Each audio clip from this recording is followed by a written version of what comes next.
நேபாளத்தில் பயணிகள் விமானம் வெடித்து சிதறிய பரபரப்பு காட்சிகள் வெளியாகி இருக்கின்றன. அதனை தற்போது நாம் பார்த்துக் கொண்டிருக்கிறோம். கூடுதல் விவரங்களை எமது செய்தியாளர் ராஜாவிடம் கேட்டு பெறலாம். ராஜா, இந்த வீடியோ தொடர்பான முழு விவரங்களை பதிவு பண்ணுங்க.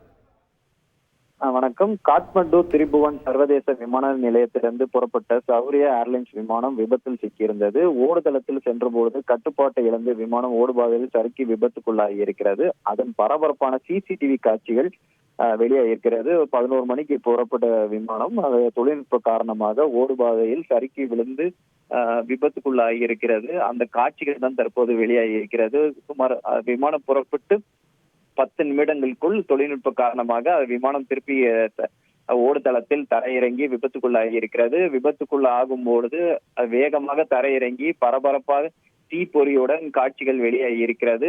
இந்த விபத்தில் இந்த விமானத்தில் பயணித்த 19 பேரில் 18 பேர் உயிரிழந்ததாக அதிகாரப்பூர்வமாக அறிவிக்கப்பட்டிருக்கிறது.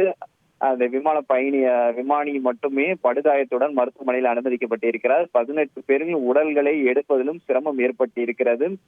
விமான பாகங்களுடன் உடல் எரிந்த நிலையில் விமான பாகங்களுடன் ஒட்டியிருப்பதால் அவர்கள் சடலங்களை எடுப்பதில் சிரமம் ஏற்பட்டதாக மீட்பு பணியினர் தெரிவித்திருக்கிறார்கள். 1 மணி நேரத்தில் தீ கட்டுகள் கொண்டு வரப்பட்டு அந்த உடல்கள் எடுக்கும் பணியானது தற்போது நடைபெற்று வருகிறது. விமானம் விபத்துக்குள்ளாகிய நிலையில் அது நொறுங்கி தீ கரையாகி இருக்கிறது.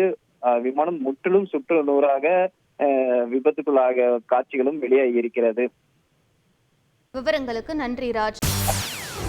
செய்திகளை உடனுக்குடன் தெரிந்து கொள்ள உடனே சப்ஸ்கிரைப் பண்ணுங்க.